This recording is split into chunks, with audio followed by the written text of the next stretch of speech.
Salut les Cubitus, je pense que vous le savez, mais il y a beaucoup de personnes qui mangent au fast-food plusieurs fois par semaine, qui s'enfilent des paquets de gâteaux et tout un tas d'aliments pas très bons pour la santé, et ça un petit peu tous les jours. Mais est-ce que vous êtes déjà demandé ce qui se passait dans votre corps? Est-ce que vous allez prendre beaucoup de poids, avoir des problèmes de cœur, des problèmes de diabète, ou alors rien du tout parce que vous faites du sport à côté? Et ben moi je me suis déjà posé la question, et c'est ce qu'on va voir aujourd'hui. Avoir une mauvaise alimentation, qu'est-ce qui se passe?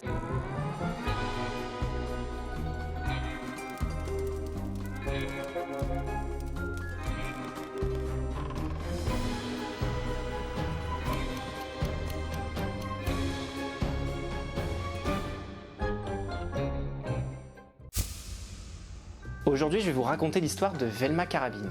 Velma, c'est une Canadienne de 32 ans qui est partie en Louisiane pour rejoindre une nouvelle entreprise d'aéronautique, et comme c'est en pleine croissance là-bas, elle n'a pas hésité à accepter l'offre d'emploi et hop, c'est parti pour la Louisiane. Sauf que la Louisiane, c'est aussi connu pour être l'un des États d'Amérique qui compte le plus de personnes obèses, puisque là-bas, 36% des adultes sont en obésité, alors qu'en France on a 17%, ce qui est déjà énorme. Et en partant de Louisiane, elle va aussi manger différemment. Là-bas, les repas sont très riches en graisse, en sel et en calories d'une manière générale. Comme avec le gumbo, c'est un ragoût de poulet, de saucisses, de fruits de mer, de riz avec beaucoup de sauce, mais aussi le jambalaya et les beignets. Mais Velma, elle s'en fait pas trop parce que c'est pas le style à manger beaucoup de calories, et comme elle est assez sportive, elle devrait pas prendre de poids. On est le 10 août 2020, Velma arrive en Louisiane. Elle découvre son nouvel appartement. Bon, il est un peu petit, mais elle n'a pas encore commencé le travail, et pour le moment, elle n'a pas beaucoup d'argent, elle peut pas se permettre mieux, donc ça suffira. Dans l'après-midi, elle avait rendez-vous avec son nouveau patron pour qu'il lui présente l'entreprise, qu'il lui fasse découvrir son nouveau travail et ses nouveaux collègues.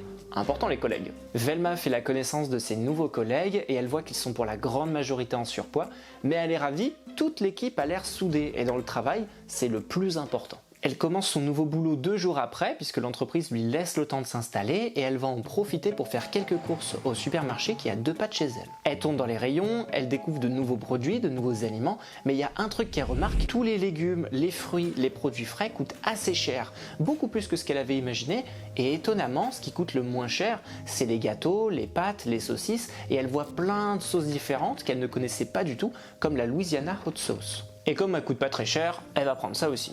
Elle sait très bien que ce qu'elle a pris, c'est pas très nourrissant, pas très équilibré, mais pour le moment, elle n'a pas d'autre choix. Je vous rappelle qu'elle n'a pas beaucoup d'argent. De retour à la maison, elle range toutes ses courses, elle mange un petit peu ce qu'elle a acheté, et elle se pose devant la télé avant de s'endormir. 2 jours plus tard, Velma commence enfin son nouveau travail. Elle fait connaissance avec ses nouveaux collègues, dont Anna et Jenny, qui sont elles aussi nouvelles en Louisiane, donc ça leur fait un point commun, et rapidement elle se lie d'amitié et décide de s'inscrire dans la même salle de sport et d'y aller 4 à 5 fois par semaine après le travail. Et c'est bien parce que la salle de sport, elle coûte pas cher, elle paye que $10 par mois, donc c'est cool, ça reste parfaitement dans son budget. Les jours passent, Velma mange toujours la même chose, c'est-à-dire des pâtes avec un peu de viande de temps en temps, comme de la volaille, mais surtout des gâteaux, des produits industriels, parce que c'est ce qui coûte le moins cher dans sa ville. C'est pas les meilleurs repas du monde, mais elle va continuer comme ça pendant 6 mois. 6 mois plus tard, Velma est devenue très complice avec Anna et Jenny, et elles mangent très souvent ensemble le midi pour se rejoindre le soir à la salle de sport. Depuis qu'elle est arrivée ici, Velma a pris l'habitude de manger des plats très gras, des plats en sauce, des plats très caloriques, et elle mange ça tous les jours. Mais heureusement, elle fait beaucoup de sport à côté, et même avec ça, elle a pris 3 kilos en 6 mois. C'est quand même pas mal, mais ça l'inquiète pas, elle les a même pas remarqués. Par contre, elle est fatiguée, et elle sait pas d'où ça vient, donc elle va prendre quelques vacances. Elle s'inquiète pas, elle se dit que c'est sûrement de passage. Et on veut bien la croire, ça nous est tous arrivé des périodes de fatigue. Les mois passent et ça fait maintenant 1 an que Velma est en Louisiane. Sa fatigue est de plus en plus présente, à tel point qu'elle n'a plus l'énergie pour aller en salle de sport. Et vous savez quoi? Anna et Jenny ont aussi remarqué que Velma était plus fatiguée, mais ils ont surtout vu un changement au niveau de son physique. Depuis 1 an, Velma a pris l'habitude de manger beaucoup de sucre, beaucoup de graisse, et avec l'arrêt du sport, elle a pris de plus en plus de poids. Et en 1 an, elle a pris plus de 16 kilos. C'est énorme, mais Anna et Jenny sont pas bêtes, elles vont en parler à Velma. Elles lui disent: il faut que tu fasses attention à toi, t'as pris beaucoup de poids ces derniers temps, il faut que tu manges moins de graisse. Velma comprend ce qui se passe et décide d'arrêter de bouffer de la merde. Pas du tout. Elle veut rien entendre, pour elle, elle a pas pris autant de poids et c'est juste passager. Elle a toujours été sportive, elle peut facilement perdre ses kilos en trop. Elle est dans le déni complet. Et comme tous les midis, elle rejoint Anna et Jenny pour manger avec elle. Elle est contente de les voir, mais en plein milieu du repas, elle commence à avoir des douleurs abdominales, elle a des maux de ventre, mais pas habituels. Et du coup, elle décide d'aller voir son médecin pour être sûre qu'il n'y a rien de grave en dessous. Arrivée là-bas, Velma raconte toutes ses douleurs, sa fatigue et sa prise de poids. Son médecin écoute tout ce qu'elle dit et décide de prendre son poids, sa taille et de calculer son IMC. L'IMC, c'est l'indice de masse corporelle et c'est un indicateur plus ou moins fiable pour savoir si une personne est en surpoids ou au contraire en sous-poids. Et là, il voit que Velma a un IMC supérieur à la moyenne, donc elle est en surpoids et en creusant ce qu'elle mange, il lui dit que c'est normal qu'elle ait des maux de ventre avec toutes les graisses qu'elle avale parce que les graisses, ça stimule énormément les mouvements de l'intestin qu'on appelle des réflexes gastrocoliques. Son médecin lui dit très clairement que son surpoids, c'est à cause de ce qu'elle mange. Et avec une alimentation catastrophique comme la sienne, il lui demande de faire une prise de sang pour voir si elle n'a pas des carences ou des maladies en dessous. Velma rentre chez elle, elle est super triste d'apprendre qu'elle est en surpoids alors qu'elle a toujours été très sportive. Elle se reconnaît plus, elle aime pas son corps, elle dort mal, elle a des douleurs de partout, mais surtout elle commence à perdre confiance en elle. Mais elle se laisse pas abattre et elle décide de prendre rendez-vous pour sa prise de sang. Elle va jusqu'au laboratoire et elle a de la chance, elle peut avoir un rendez-vous le lendemain matin. On lui demande juste d'être à jeun, c'est-à-dire sans manger depuis au moins 12 heures pour mesurer sa glycémie, donc son taux de sucre dans le sang. Le lendemain matin, Velma retourne au laboratoire et c'est une infirmière qui va lui faire la prise de sang. L'infirmière arrive et regarde Velma de haut en bas avec des gros yeux. Vous sentez le jugement un petit peu? Velma comprend que l'infirmière est en train de juger son poids, ça lui fait mal c'est clair, mais bon elle se dit qu'elle est là pour faire une prise de sang dans 5 minutes.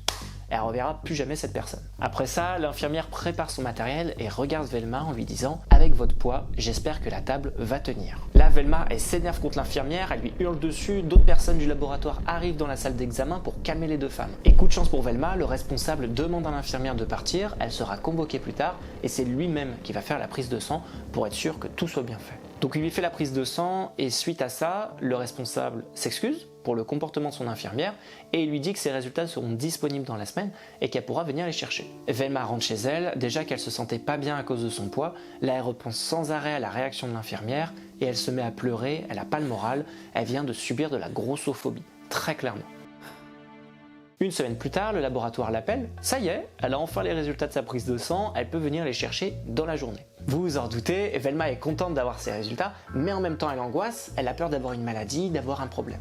Heureusement, c'est le responsable de l'autre fois qui est très gentil qui lui donne ses résultats et il lui explique qu'elle a des carences alimentaires. Son corps a besoin de minéraux, de vitamines pour bien fonctionner, sauf qu'elle ne lui en apporte pas, et ça crée des carences. Avec son alimentation, elle manque de vitamine C, de vitamine D, de magnésium et de zinc, et ça explique toute sa fatigue. Et le médecin lui explique aussi que si elle continue comme ça sur plusieurs mois, sur plusieurs années, son corps ne sera plus capable de compenser ses carences, et c'est la porte ouverte aux problèmes de santé comme l'ostéoporose, le manque d'énergie, la fatigue quotidienne, le mauvais sommeil, et même la perte de cheveux. Mais c'est pas tout. Dans ses résultats, le médecin lui explique que sa glycémie, donc le taux de sucre dans le sang, est un peu plus haute que la normale. C'est-à-dire qu'à jeun, sans manger, elle a trop de sucre dans le sang et si elle continue de manger comme aujourd'hui, elle va épuiser son corps et elle risque de développer du diabète. Et là, c'est moins marrant. Velma commence à s'inquiéter, son grand-père avait du diabète et ça lui a causé des problèmes de vision et des problèmes de reins. Et elle veut pas avoir ce genre de problème. Mais c'est pas fini! Parce qu'en plus de tout ça, le médecin lui montre un autre problème tout aussi grave, ses niveaux de cholestérol sont beaucoup trop hauts.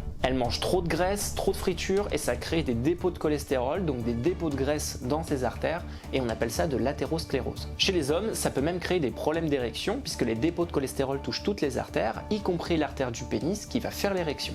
Mais là, Velma, comme ses artères sont un peu bouchées, le sang va avoir plus de mal pour passer, donc le cœur va devoir compenser et pomper le sang un peu plus fort, ce qui va augmenter la pression à l'intérieur des artères. Velma fait de l'hypertension artérielle.